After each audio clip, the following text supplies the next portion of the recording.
Hey, I'm Claire. And I'm Janice. And this is The X-Files, a podcast about breakups, broken hearts, and moving on. We are breakup coaches here to help you beat your breakup, Heal your broken heart, and move on to an amazing, abundant life. All right, yay! Welcome to another episode of X-Files. Another very special guest interview. This is a very cool one because today we are talking to Brett McGinn, pronouns he, him, and the founder / are you using the term CEO? No, not really. Okay. The man behind the message. Yeah, the man behind the message of the company, or the apparel line, Love Fucking Sucks. An apparel line that spreads messages about relationships and that I think is pretty cool. Yeah. So I came to know well, thank you for what you're providing to the world. I can't wait to get into it. I don't remember who followed who first on Instagram, but we followed each other. You sent what I'm sure is a standard but very cool hello video. So of course I looked at it and I saw that you're doing clothing that is related to the relationship journey. And what really stood out is that you donate some of your proceeds to a domestic violence related charity.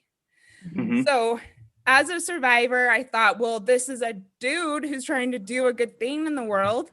Let's talk. And now here we are. So welcome. Yep. Thank you for having me. I'm excited. Yeah, it's so cool what you're doing. I mean, I guess the first place to start is Love Fucking Sucks. Like, that's a interesting that's bold, baby. line name. Where did that come from? So what's funny is I'm a huge hopeless romantic, and personally I love the irony of the name. And the truth is, like, the thing that fascinates me most about love is it's the only emotion that can make you super excited or, you know, bedridden and depressed, depending on where you're at in a relationship. And so the thought is Love Fucking Sucks is a brand that should be worn with pride by anyone that's ever experienced heartbreak. And I always say, like, love is the greatest feeling in the world, but let's be real, sometimes it fucking sucks. Yeah. And that's kind of the message behind the name.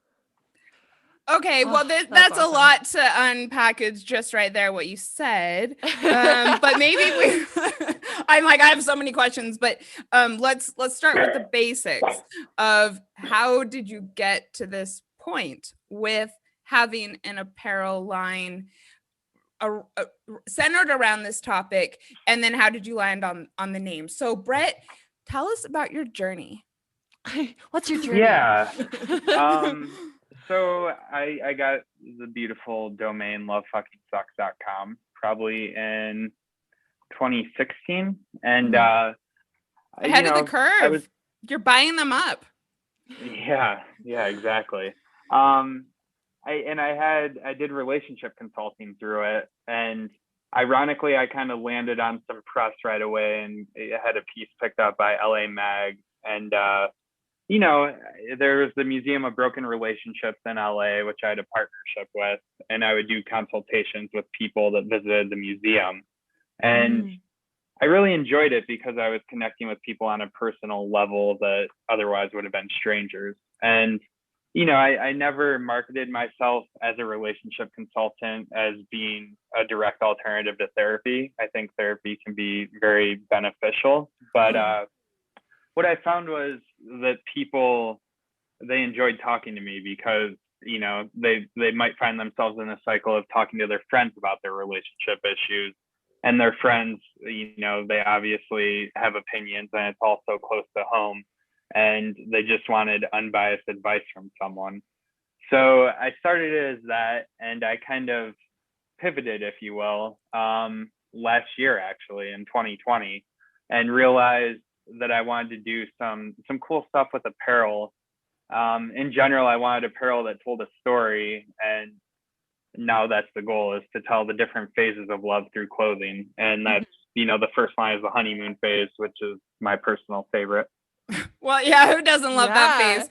All right, so, and I really want to get into this, but I have a follow-up question. How did you even, okay, so you get the domain and then you thought of relationship consulting, or was it the other way around? No. So basically in college, I was always that guy that like, you know, I wasn't like my guy friends. In general, I have like a very feminine energy, and I found myself like having heart to hearts with girls about their relationship issues. And I found it, I was always that guy that people felt that they could come to and confide in. And I enjoyed filling that role very much.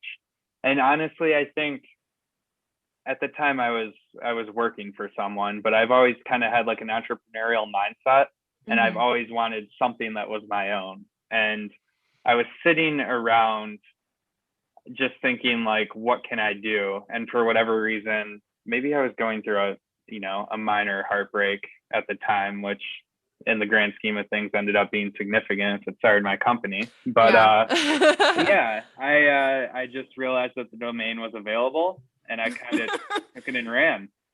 Okay. All right. Claire, do you have a question? Otherwise, I'm gonna go. No, go with your heart. Because this is so fascinating to me. Claire and I are really interested in connecting with the Museum of Broken Hearts, or is it Broken Relationships? Relationships. Okay, so how did you come to let you set up this consulting thing in there? So that's kind of this is curious. Yeah, this is definitely like the stars aligning. I saw an article prior to them opening that they were coming to town, and I was like, wow, what a cool concept. Like, I would just love to put one of my shirts. At the time I had like one design and a little merch. I would love to put one of those on display at the museum. So I reached out to the director. So I reached out to her asking if she'd display one of my shirts, and she's like, why don't you sell your merch in our gift shop? I was like, fuck yeah, that sounds amazing. So then that's what I did. And then I developed a relationship with them, and I started doing the consulting there. That's awesome. So I know we talked before this recording to kind of just like get to know each other and, you know, see what there was that we could talk about on this. And you told us some really amazing stories about people that you met during your time at the Museum of Broken Relationships. Like, can you share like one of those right now? Yeah, I mean, you know, I certainly won't use any names, but one time these two girls that were in college that were best friends came in, and they both were kind of talking over each other, like, you go first. And they come from conservative families, and they went to a Christian college, and you know, they just kind of live that conservative lifestyle. And basically one of them finally went after they went back and forth. I've known them for maybe 2 minutes at this point, and the suspense is building. And then the one's like, I'm gay. And then the other one's like, oh my God, me too. And both of them had never come out to anyone, and they had been best friends for years. But they never felt comfortable enough to come out to one another and just to share that experience. Like, we all started crying. It was so beautiful. And that kind of, you know, going back to what I was saying about like getting to know people, or people just, it's like if you give people the opportunity to connect on a deep level, the people that do take advantage of that, sometimes some beautiful shit happens. Yeah. Yeah. Do you think there's been a theme in your consults? I don't think so. Honestly, and I'm to blame as much as anyone else, but what I found is that's another thing. I'm just, you know, forever fascinated about psychology and relationships. And when people are going through breakups, it's like even the most logical person can think so illogically. Yes. I love that you say that. Thank you. Like, I don't even think people would believe some of the things that I did. Yeah. And, you know, even in advising people, like, sometimes what you tell them could be seen as common sense, but just hearing it from someone and giving them the outlet to talk about it openly and not feel judged, it can just bring, you know, it can bring a lot of relief. And one thing in general, I see so many people that want like a get better fast scenario when they're going through a breakup. And it's like, you have to go through the grieving process. And there's things you can do to be in a better mindset and a better space personally, but you can't expedite that process. Like, that process is so important for you to fully move on. Yeah. Yep. That's so true. We just did an episode on grieving and crying and letting it out of your system and how necessary it is. So we're in favor of that. So you're selling your one shirt at the museum, and then you actually are there physically just giving people the option, as part of the museum exhibits, that they can come up and talk to you face to face, right? They're just like, here's a real human. That's so interesting. Yeah, it was definitely cool. So they'd pay admission into the museum. I think it was $20 a person, and I would offer free consultations, if they wanted them, for people that came into the museum. Gotcha. And I mean, I met people from all over the world doing that. Yeah. How did you get the courage to just be willing to have strangers approach you like this? I mean, I'm an outgoing person. Like, I'm doing this podcast right now. Okay. Comes with the territory. Right. Yeah. So cool. All right. So then, for whatever reason, you transition to apparel. Exactly. Right? And you're focusing on the different stages in a relationship. And I do still offer a free relationship consultation with every purchase. I noticed that as well when I came across your IG. Like, what a fascinating concept. And okay, so listeners, you buy a hoodie or a hat from the site, and then as part of your purchase, you get to make an appointment with Brett to talk about whatever relationship stuff you want to talk about. Is that correct? Yes, and by the way, Claire, I noticed you made a purchase today. I know. So where's my consultation, man? We might have to connect. I got a hat this morning. So. Oh, I'm so glad to hear that. Oh, awesome. I was like waiting for my chance to like jump in and be like, hey. Very cool. Very cool. Yep. Well, in real life, this is how it happens. So what is Claire going to get now? So honestly, kind of going back to that, my business model was flawed, as some would say. Basically, I let people pay me what they thought I earned, which sometimes worked in my favor. So to clarify, for the consults or for your apparel? No, for the consultation. Okay. All right. I have hard costs on the apparel. I'm in favor of that for You're sure. Like, my time, I can give it back. Just so people are aware. Okay, so for your consults at the museum, so people could sit down and do it for free. Otherwise, you had a jar or whatnot that people. So at the museum, it was free, but on my website, because it came with your purchase at the museum. But on my website, it was pay me what you think I earned. Oh. And the truth being, I didn't have any professional background, so I wanted to test the water, and I wouldn't necessarily feel right saying, my advice costs $50 an hour. Yeah. And it went really well. I mean, I've made as much as $300 in 15 minutes, and I've made as little as, I think one poor college student that was very broke. We talked for like 2 hours, and she sent me $2 on PayPal, but it was my first ever payment. So I was like, fuck yeah. Yeah.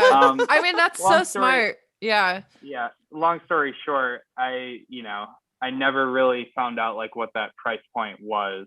And, the relationship consulting through the purchase of apparel is really a cool way for me to get to know my customers on a personal level. Mm-hmm. Yeah.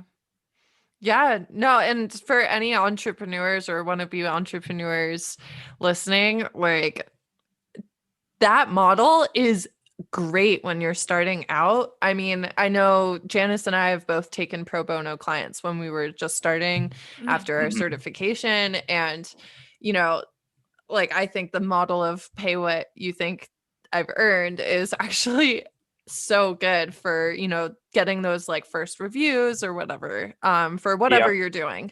And getting confident with what you're doing. That's why I did the pro bono. So I would like know what it was that I was offering. Yeah. And just in, my life growing up, I realized that the jobs I enjoyed the most and appreciated the most were the ones where I was paid based on performance. Like as a server, like, you can get a really good tip or you can get a really shitty one. But I just love, I'm just like not motivated to, work for a set fee, I guess. Yeah. And even in managing musicians, being paid commission is always appealing to me. Mm-hmm.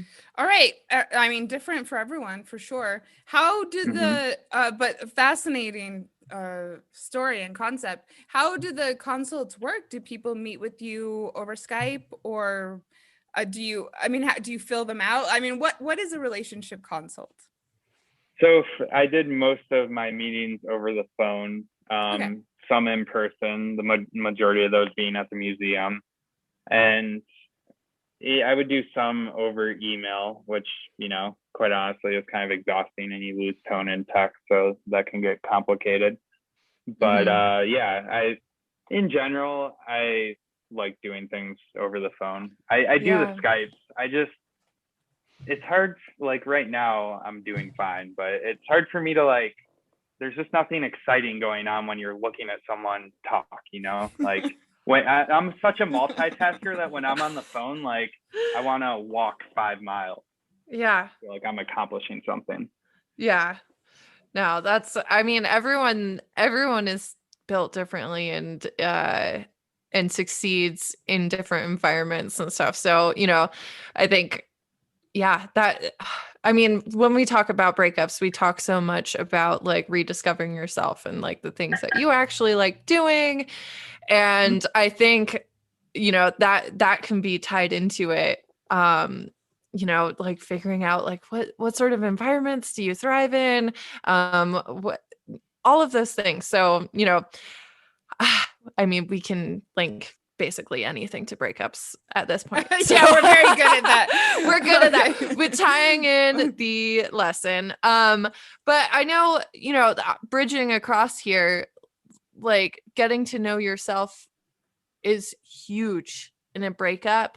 But I think also it's that realization of that you create your own happiness and you find these things internally, and it's not about like getting the ex back or the new person. And I know we mentioned that before. Do you want to talk about your views on internal validation, etc.? He's revved up. Yeah. So basically, this is something I always tell people. What you see is essentially people go through a breakup, they're beside themselves, and they seek validation in someone else. So they try to find a new partner. And it's like, if you constantly go through those cycles, it's like building a house without a foundation, right? Like the minute that breakup is over, or the minute that relationship is over, you don't know how to be happy alone. And the truth is, like, we all do it, but for whatever reason, we romanticize relationships so much. But no matter how happy you are with someone, you're giving up something to be with that person, And like for me, I always reconnect with old hobbies that I kind of lose touch with when I'm, dating someone. And I think that's what's so important. Like you have to find out how to be happy. No matter how secure you are, you always have to rediscover yourself after going through a breakup, because it's just such an intimate relationship, and you give so much of yourself to that person, and it's like you just have to rediscover who you are as an individual without any form of codependency. Like on a practical level, like how do you fill up your weekend now that you're not hanging out with a person? Having brunch and watching movies and having sex and hanging out and asking each other what you want to do. And oh God, that's like the worst game ever. Please don't ask me what I want to do. But and then also like internally, like how do you define yourself? Because a lot of people are like, oh, I'm in a long-term relationship and I'm a girlfriend, and in a couple years we'll probably get married and blah, and blah. And blah. Like, I don't know what comes after that, but well, we're gonna circle back to the stages. Yeah, the stages, because that's your clothing line and everything. But yeah. Well, but what is a good way when you're inside of a relationship to still find internal validation and comfort, do you think? So I think for me personally, it's having alone time. Honestly, I was in one relationship where the girl and I both worked from home, and we were just together every waking hour. And you know, that phase, you can't shit where you sleep. Like, of course. Yes. I like, some people can do it, and kudos to them. But for me personally, it brought, you know, a little more, it brought more issues to the relationship than one would prefer, I suppose. And it's hard when, like I said, I'm such a hopeless romantic that when I'm in, I'm like 270% in. So it's hard not to get so excited and to want to be with that person all the time. Yeah. But you still have to have your self-validation. Like, you ultimately can't seek validation from other people, whether that's in a romantic relationship, a friendship. Like, you always have to be able to come back to yourself and be secure. And that's something that I've worked on a lot recently. And in general, you know, like, I'm human. Like, I fucking deal with all the societal bullshit. Like, I'm 31 years old and single, and I'm wondering if I'm ever gonna meet someone and have kids. And, you know, I know I sound like I'm being dramatic, but no, I'm sure a lot of people probably have those thoughts. So it's fine. Like, look, everyone thinks about it. So yeah, exactly. And that all comes back to ultimately insecurity. It's like, you just have to, and it is this tricky game, because if you're insecure and you're seeking someone else, like, your insecurity is always going to show through, and it's going to affect the relationship. And I think that's what I noticed in one of my breakups. Like, I realized that person loved me at a time that I didn't even love myself. And everyone knows it and everyone says it, but to actually feel it, you know, like, you truly have to love yourself before you expect someone else to love you. Yeah. And you aren't capable of giving what a relationship needs unless you do have self-love. And I think so many people don't have, you know, the correct level of self-love, and it shows in their relationships, and it causes issues. Yeah, self-love, and just also, like, knowing you don't have to know who you are, because, like, that's a really hard question. Obviously, that's a lifelong one. But you have to have a basic idea of, like, what your values are founded on. Like, have a couple things that you're like, no, this is who I am. If you take away the relationship status and, you know, the sports I play and the clothes I wear and the places I go, like, what's really, really important, I think you have to have, like, at least one or two of those things figured out, where you're like, no, this is a core thing. Well, and also, how much time am I comfortable spending just with myself? You know, how much can I provide to me? But I guess you would know that because of your values. Yeah, and I think it's so important to have a partner that's, you know, along for the journey and supports you growing. And, you know, I mean, fucking life is hard. Like, growing's hard and evolving is hard. And if you have someone that's constantly getting in your way of doing that, it obviously causes friction. Totally. I can't even believe when I hear people say that their partners, like, aren't supportive of either their job or their friends or their family. Yeah, it just doesn't make sense to me. So but it happens, like, a lot. Also, that's your next company name, is Life is Hard. To, like, go with love fucking sucks and life is hard. Love fucking sucks and life is hard. So not pessimistic at all. Yeah, I mean, it's the irony is what it is, because you look at your apparel and it's like bright colors and happiness and, like, well, that's because it's the honeymoon phase. It's the honeymoon. Yeah. All right. So this is a perfect segue. Yeah. Because there's some themes in this season, and I'm interested to see if those really change in your next season? Have you started like working on that art yet, or? But can we just stop for 1 second? So the honeymoon phase, and which we talk about a lot on this show. So, because I don't think we fully explained this. So you're going through each stage of the relationship and you're going to create different designs. And so you've started with the honeymoon phase, which listeners of the show should know can last anywhere between 6 to 2 years. Yeah. And this is the phase where, would you like to explain it, Brett? Yeah, it's just, I mean, my definition is like, basically you're like Tom in 500 Days of Summer, and you know, he has sex with Summer for the first time, and he's walking through the park to Hall & Oates. It's just, everything's so new and exciting, and I can't wait to see you. I miss you. And what's so funny is you're completely delusional, because in your mind, like, that person can do no wrong. Like, for me personally, being a hopeless romantic, like, in the honeymoon phase, nothing can deter me from that person. Yeah. But that's the power of love. That's why it's so fascinating. Relationships fail because people don't realize that this is a temporary stage that you know all relationships go through, but that it does absolutely end. Yeah. And then you need to transition to the next stage.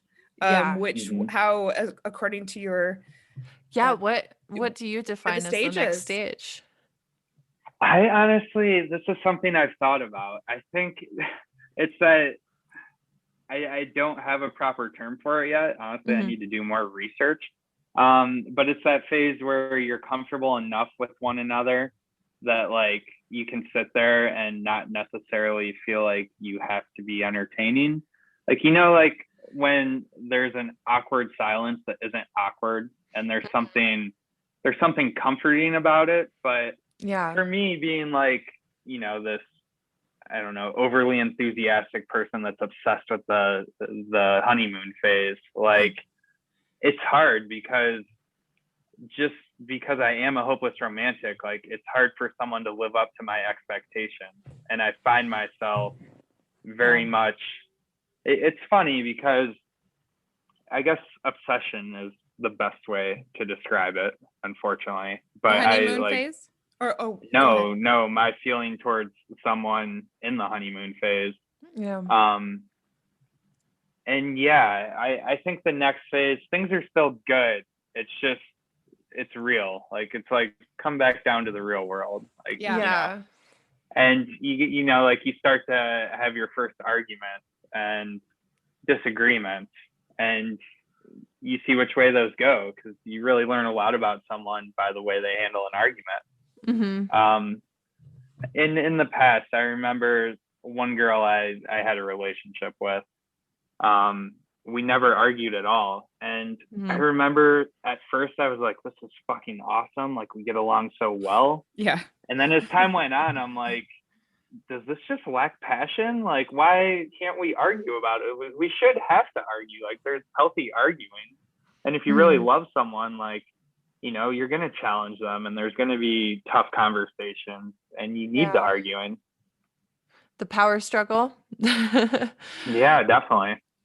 Yeah. And the difference, I think, also between an argument and a fight, you know, couples who have healthy communication and dynamics can have arguments that don't turn into, you know, insults and fights, and we're going to break up.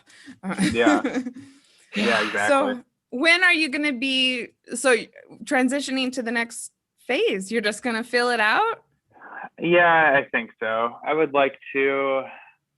I'd like the honeymoon phase. I want, you said it can last 6 months. Make it last as long as you can. I'm so come on. There's a metaphor here. Right. I've read multiple books on the love languages recently. And this is something Gary Hendricks. Chapman. Not Hendricks. Oh boy. All right. So sorry, I was very excited about the wrong thing. Okay, close. So what I'm getting back to is, this is something that author Gary Chapman comes back to often, is the 6 months to 2 years thing, because this is when so many couples will either come for therapy, and this is when they get disillusioned, and it's like, but it was so great. all right, so how long have you been together? Oh, year and a half, or, we've been together 3 years, and at first it was wonderful, and now, we just can't hold it together. So yeah, can last up to 2 years. I was gonna say, in theory, that sounds great, but also it's like, if you're in a relationship for 2 years and you don't move past the honeymoon phase, like, what the fuck's going on? You can stay in it, and then once you move past, because a lot of people would consider 2 years to be a long relationship. I don't know if I necessarily would, but longer than any I've been in. All right. Oh, that's fine. And so then a lot of people will think to themselves, but we've been together all this time, and now all of a sudden we're having problems. And in reality, it's that you were still, kind of in this obsessive phase. Yeah. Yeah. So I just want people to just really know that, and that, it's okay to start having problems after 3 years that you didn't have before, and just realize that, you need this initial bonding to stay together. You kind of need this initial obsession. This is what, you need the chemistry and the sex. But there's more to it. As that like story that holds you together as you're both getting pushed onto that growth edge. And, that's where you start to like evolve as a person and commit and like start to lean on those values. Kind of piggybacking off that, I'd love to hear your guys' thoughts. What is your take on like going from a friendship to a romantic relationship, or just immediately diving into the relationship? Well, I've had experience with the friend to dating thing, and based on which I'll get into, but so based on my experience, I absolutely think that regardless of how long you think you were friends for, or how long you were friends for, shouldn't put a judgment on that. However long you've known this person. Think you were friends. Oh my God. Okay. Just no trust anymore. I know. Okay. However long you've been friends, it doesn't make up for learning about each other inside of a romantic relationship at all. It is a different. We've heard from listeners who have said, we were friends for ages, and then we couldn't make the relationship work. And my experience was that I had this false sense of security with this person because I felt like I knew him so well, and I felt like we had the trust, and then we moved from friends just like immediately into this like crazy whirlwind obsessive thing. And then once we got out of it, it couldn't go anywhere because we moved way faster than anyone would recommend a couple to move, because we've been friends for 3 years. Yeah. It's different. You're likely not sleeping over with your friends like every day, and or talking about money, or talking about family, or doing most of the things that a couple does. Likely. Were you still friends after the relationship ended? No. You're like, fair enough. No, because we moved way too quickly.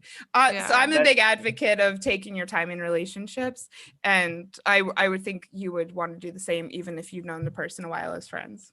Yeah, that's another thing that really chaps my ass, is like when people break up and they try to be friends immediately after. It's like, you guys don't even know what it's like to be friends. You've never been friends.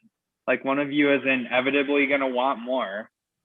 Well, Brett, this is one of the questions that we're going to ask you from our listeners and community about friends. Yes. But yeah, it's on the list. Why don't we take a quick break for our sponsors and to stretch, and then we'll get into all of these fun questions that we have for you. All right, welcome back. So what we did over the past week is we reached out to listeners and people we've worked with and people in our social circles, and got some questions that they would want a male perspective on. And we've got quite the range of questions. And thank you so much, Brett, for being willing to sit on the hot seat. Thank you for making me the token man to speak for all males. I know. It's like you're your opinion will have to do for like, you know, every male identified person out there. So yeah, no pressure. No pressure. If anyone disagrees, they're wrong. So clearly we are being facetious.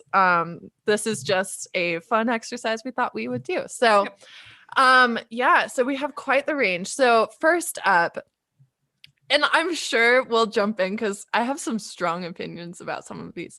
But why do men talk to and see a girl consistently for months but don't want to be exclusive? Oh my God. We are just I know, I'm like good holding ones at you. myself in. Right, I'm like, Brett. Man, that's such a loaded question. Really? Okay. Okay, if I had to guess, it's because a lot of them aren't in touch with their emotions. And I think the male ego is particularly interesting because I think men have this fear of settling, and like they always wonder, is there something better out there? Yeah. And I'm not saying that, you know, girls don't deal with the same thing, but I just noticed so men that are non-committal. And I think like there's deeper rooted issues. Like it goes back to their insecurity, and a lot of people I know that seem to be insecure, like they like attention because it gives them this false sense of security. So it's like and it's also, you know, it's fucking games. Like you always want what you can't have. They, you know, they think the chase is so appealing. Yeah, I think this is honest. I love it. I've never played any of those games because I'm like, you know, hard on the sleeve. Like, I love you. Do you love me back or not? But still, you know, I think you know how. Let's not generalize too much, but we can a bit. Yeah, I mean, this perhaps is how many guys who are think. doing this, that could possibly be what it is. Because I've heard the other things from guys where they're like, I mean, obviously, it's not just like any girl comes up to them and they're like, oh, I'm so lucky, you know, but like I think when guys do find someone that they are really interested in, they're like, don't let her go because I'll never get one like her, you know. So I've heard like the opposite thing as well. But I think if you are, you know, kind of doing this dance where you're kind of like, I'm not ready yet, but like maybe let's just keep seeing each other, you know, that is what we're talking about. And I do feel like in general, casual dating is so commonplace now. Like I can't, like I just can't date 5 people at once. It gives me anxiety even thinking about it. But that's just what people do. Like, you know, especially with online dating, it just seems to be so much more normal now than it would have been in the past. What do you think about the idea that, which is kind of common in the dating coaching community, that if a man is really into a person or a relationship, that they'll try and make it really happen, and that this might be simply a sign of that he's not that into he's not that into you. Yeah, it's interesting because I'm thinking I guess I've kind of, you know, in the past I've known that something wasn't going to get very serious, but I'm also very aware of other people, and you know, I would just kind of cowardly not want to hurt their feelings, so I'd kind of lead them on, which really does no good for anyone. What was the question? Do you think if a guy's really into a relationship, he'll try and make it happen? I would like to think so, right? Like if anyone's into the situation, they should be trying. I think it just all goes back to maybe him not having his own personal shit sorted out. Yeah. Right.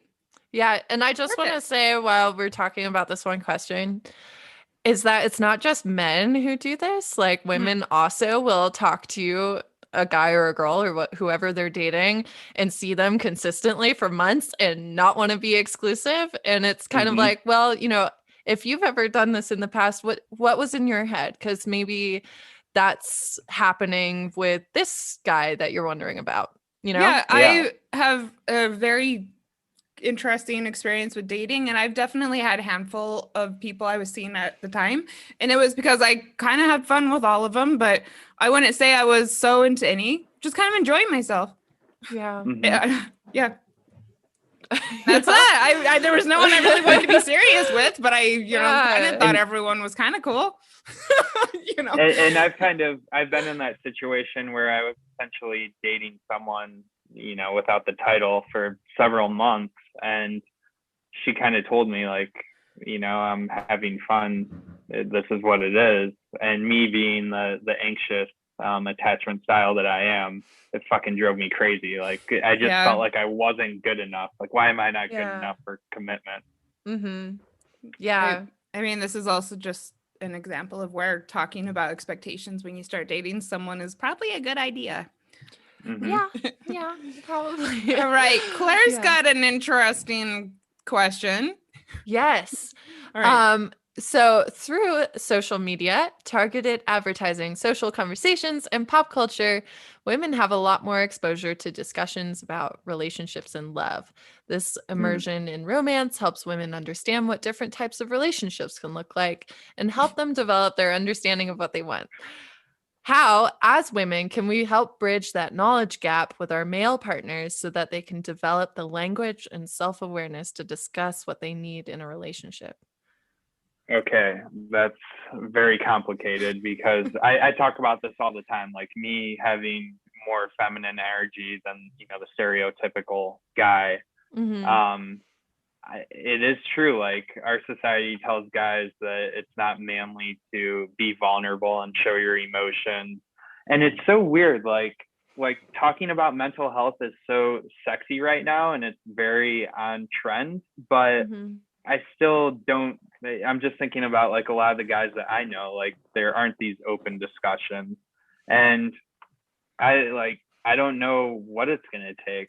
I mean, any great relationship is gonna have a lot of vulnerability from both parties, and I think just transparency and what I've always liked is dating someone that calls me out on my shit to a certain degree. Like, when it feels like I can't do anything right, it becomes very taxing. But I think just that open dialogue.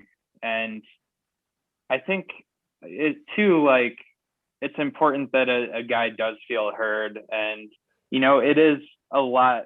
It's not as common for a guy to open up. So when he does, I think sometimes women might have to set their ego aside a bit and really hear him and, give him the floor, because for a guy, if it's not well respected or not well received when he does open up, it's just going to make him bottle up even more. Yeah. Yeah. And maybe like, I don't know, like leading from example, instead of being like, you should be doing this and this and this, like, tell me what you're feeling, Yeah, guys like, love that. Yeah. But I think also another thing that can happen is, just one thing that I think is possibly really common is like guys' need for space. Like you mentioned it before. And I think it's kind of like, sometimes they just go and do it. And so there's no like conversation that like the woman is expecting. And we're using these terms, like you can apply them to whatever you are feeling like in the relationship, your role in the female energy, the male energy, cool. So I'm just speaking from my experience here, but oh shit, where was I going? Is that as the woman, you're kind of expecting like the guy to come and be like, I need some space. Like I'm gonna go and play some video games with the dudes for 4 hours.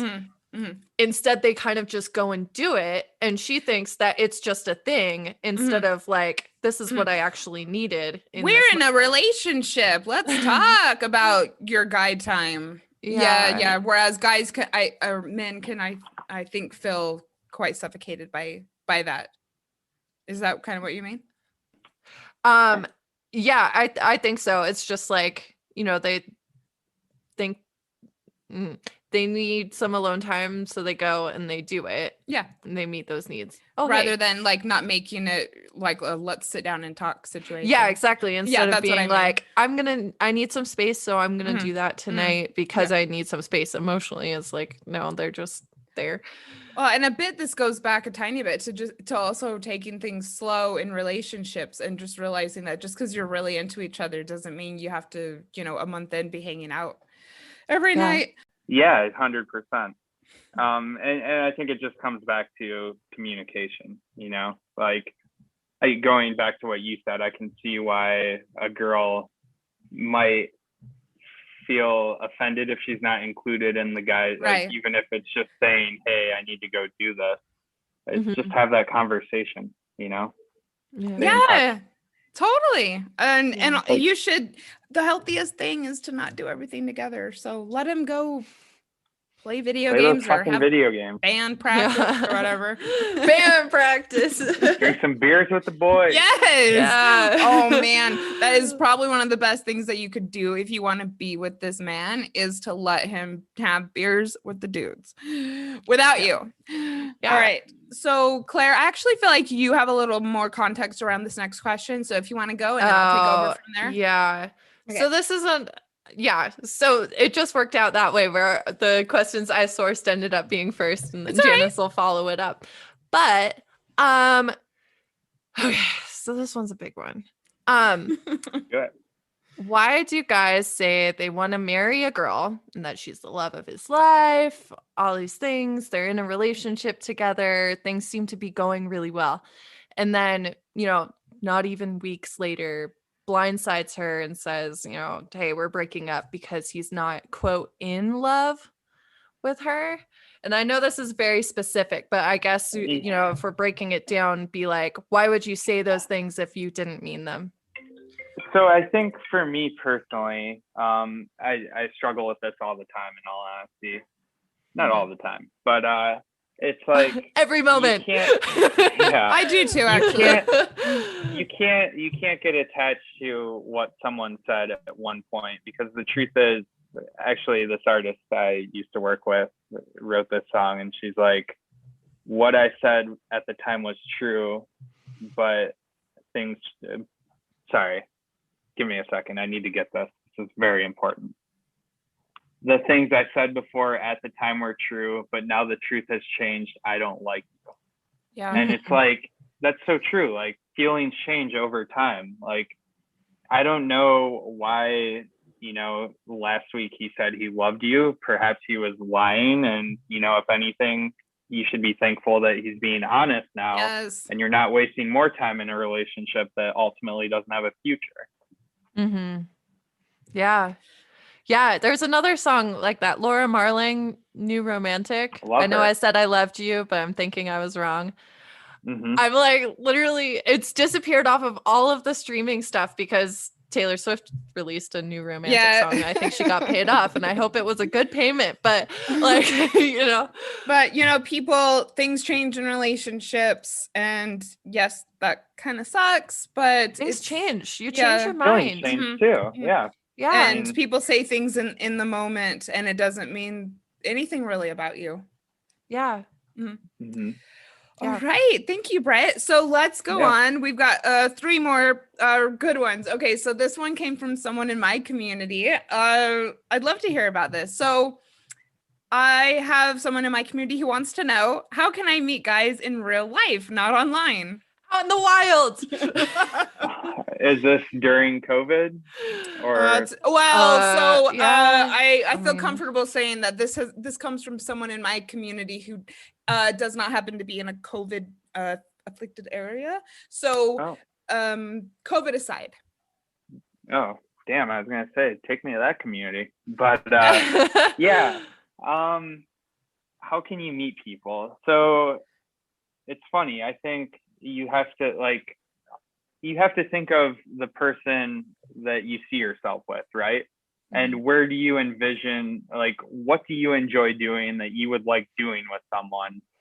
I don't know. As I've gotten older and more comfortable being alone, I'll like go out by myself and not feel bad about it. Like, if anything, it's kind of nice.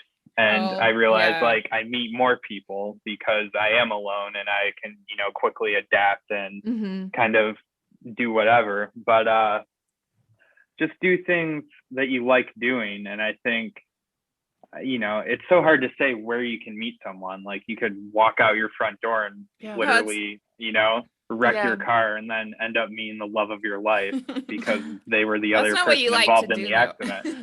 Yeah, you're like, I like crashing. Yeah. As a general rule of thumb, I do think that do what you like to do. Yeah. You'll attract people. Yeah. You know, I have so many friends that are like, I like, you know, I don't want to do the online dating and I don't want to meet someone at a bar. Like I'm over that scene. It's like, then fucking don't do those things. Like go do something else, you know, put yourself out there in other ways. Some people really like drinking at a bar every weekend, but if that's not your scene, don't go to a bar to meet someone. Exactly. Yeah, but also, are you going to bars to meet people? Are you going to bars because you like going to bars? If you like going to bars, then maybe you should meet someone there. Yeah, exactly. Yeah. And you know, so much of relationships is timing. So I think also a big key of that is patience. Like you can't, you know, I know like it's just thinking in like terms of spirituality and manifestation. Like, you know, Claire, you can sit here right now and say like, I'm going to walk into Whole Foods tonight and I'm going to meet the man of my life. And you can like truly believe it into existence, but just don't get too attached to that happening, you know, because it might not. How long are you going to be standing in that Whole Foods? Yeah, I was going to say. Well, it's hard to manifest things that involve other people, and that's really not what it's about. It's about you know, your own reality. Oh my God. I love Brazil nuts. I'm going to stand by the Brazil nuts until someone else loves Brazil nuts. And piggybacking off that, Janice, like I totally agree. Like, why are you putting so much emphasis on meeting someone?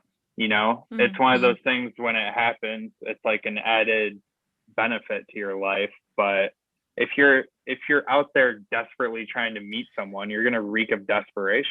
Yeah. I was just going to say, and we talk about this a lot on the show, is that if you're going into dating with the desperate energy, it's probably not going to end well. Whereas if you could be going out into it for fun or to meet people or because you like going out, completely different from I've got to find my soulmate or I'm this age.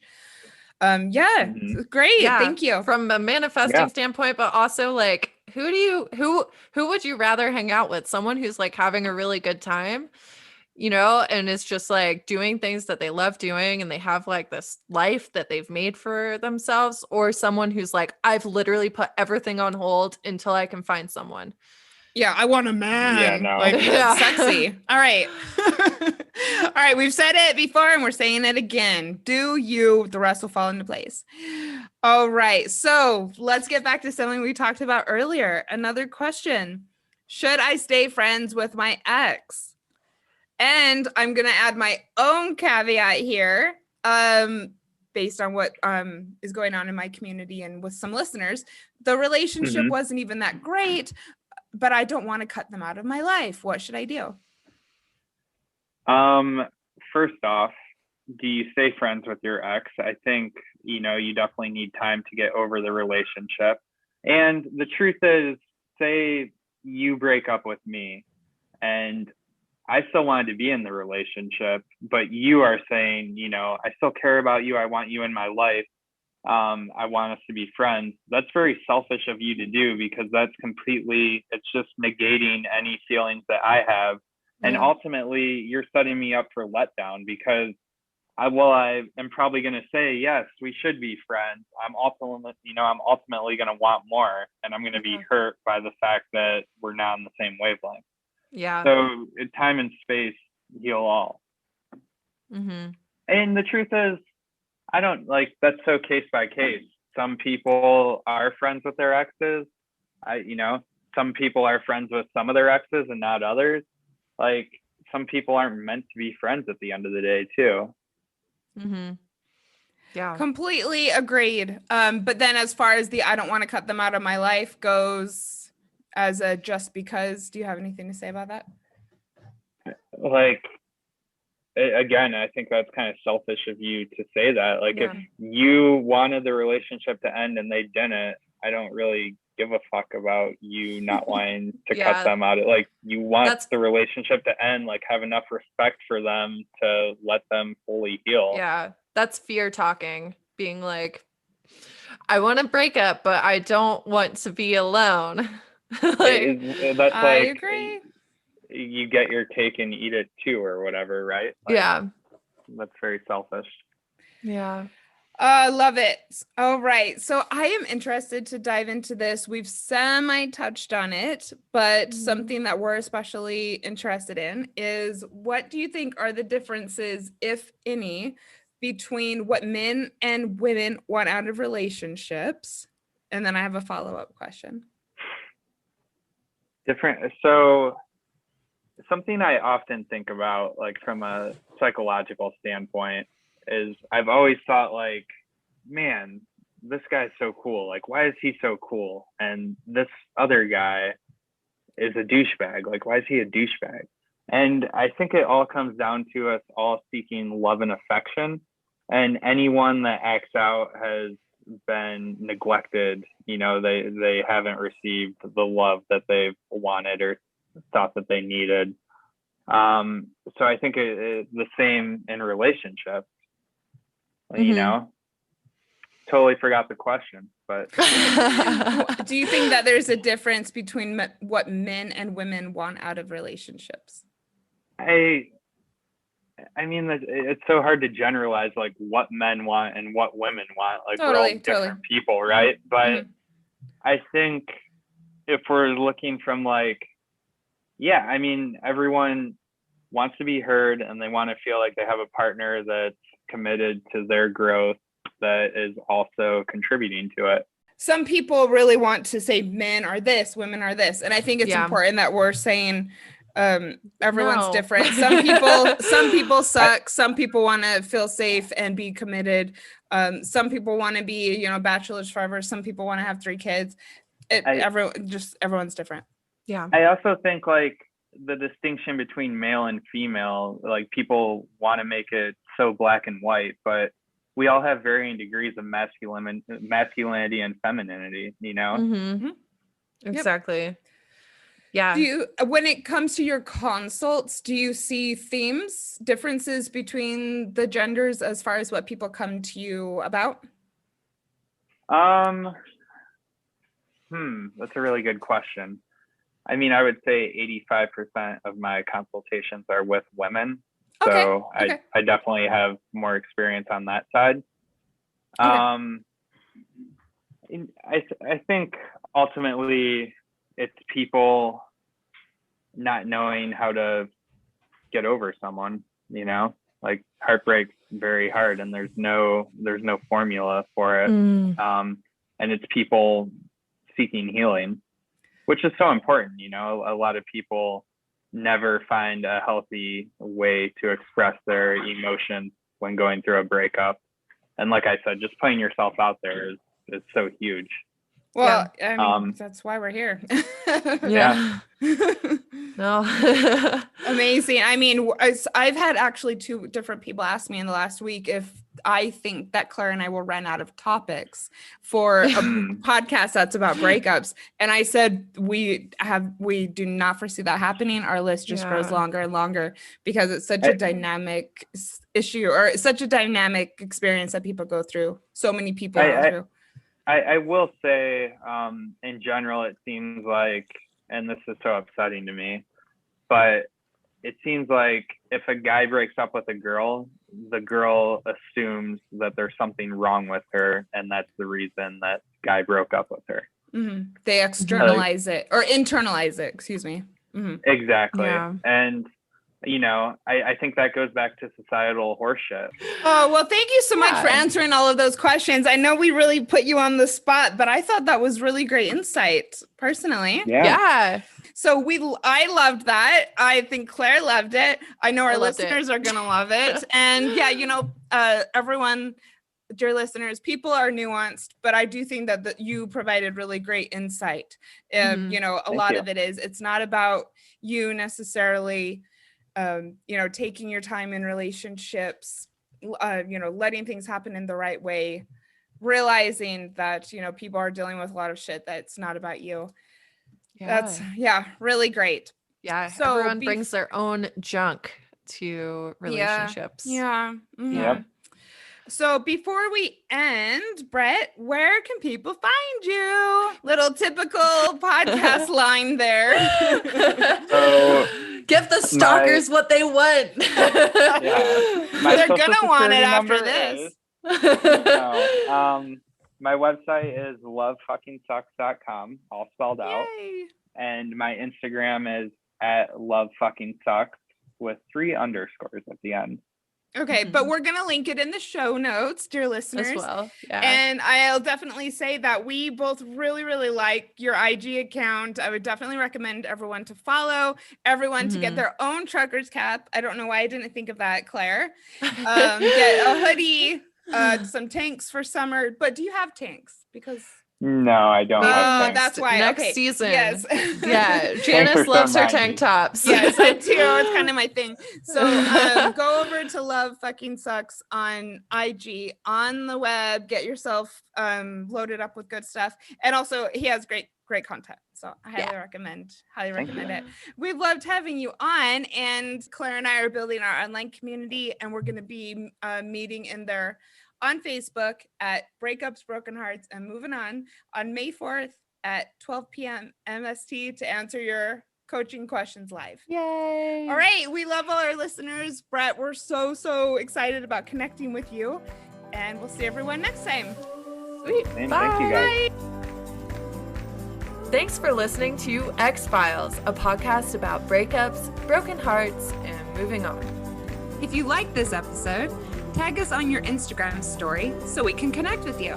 And you can find me, Claire, on Instagram at Claire Lofthouse. And me, Janice, on Instagram at Janice Formicella. If you'd like to join our online community, find us on Facebook at Breakups, Broken Hearts, and Moving On.